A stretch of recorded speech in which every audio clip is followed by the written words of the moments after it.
Hi, everyone. This is David Zakas. I'm here with Nick Castanier. He's been with the firm for a couple years and great asset to the firm. What we wanted to do in this video, since we've both been working down in the Englewood area, South Venice area, seems like a lot of people have been asking about the storm. What were the effects, especially for Englewood, since the storm passed so close by? In this area, we're going to answer some of those questions we've been getting, just kind of put this out to you. Everybody's been curious. Nick, I know that you've been down in that Historic West Dearborn area.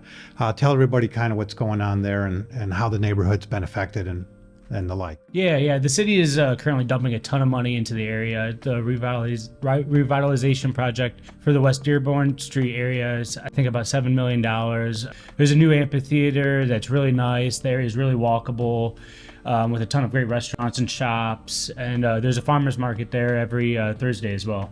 Did any of that seem to be affected?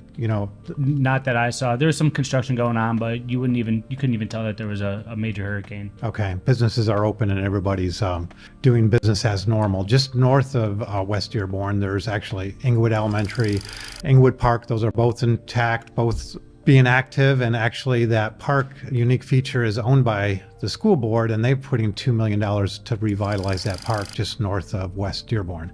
Just south of West Dearborn is the Bayfront Communities. Nick, I know you've been in that area. Kind of share a little bit about what's going on there. Yeah, just south of West Dearborn, there's a few really nice neighborhoods. They're right on Lemon Bay. There's still a little cleanup to do following the hurricane, but it's mostly just some debris on the outside. Most of the houses look to be in good shape. If you take Winston Avenue south, homes are going here for $600,000 to maybe $850,000, which I think it's great value for houses that are either waterfront or have water views. And in this area, there's also Indian Mound Park, which is a great little park right on the water, beautiful views of the bay, and a boat ramp there as well.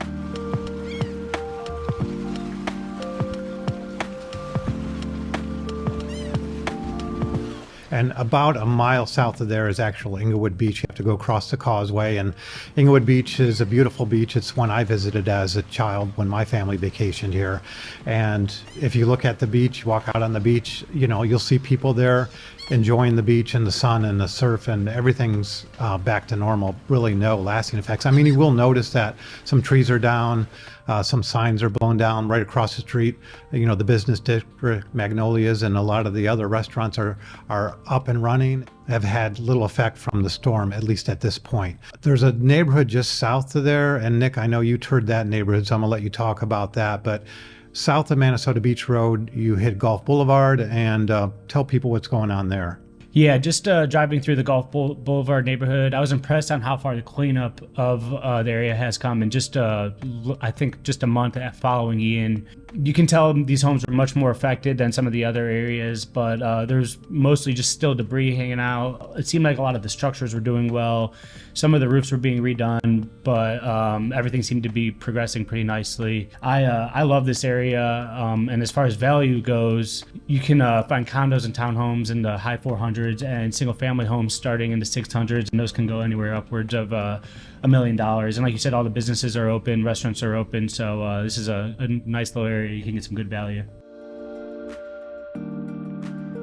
When you go north from Englewood Beach, you're going to drive the historic Canopy Road. That has been affected by Ian. A beautiful bike ride, beautiful car ride. A lot of those trees have been knocked down, and the Canopy Road no longer exists in many spots, but it's still a great place to be. It's very scenic. You pass Middle Beach and drive all the way up to Manasota Beach Road. Homes, you'll notice, fences down, trees down, a lot of cleanup still going on. Homes in this area range from around 800,000. Maybe you can find a small condo around 700,000, go up to 4 or 5 million. But the area itself was not devastated by the storm. The road's intact, the beaches are intact, and people are out enjoying themselves. As you're driving Manasota Beach, you'll notice lots of trees down, lots of cleanup still going on, but the area is beautiful, and people are still visiting the beaches, and they're here getting down for the winter and for season. Nick, just kind of wrap up about some of the events that are taking place here soon. Yeah, as life post-Ian gets back to normal, Englewood Beach is definitely an area I think people can target for some great value. The community is very active. Like I mentioned before, they have a farmer's market every Thursday, and that's on West Dearborn Street.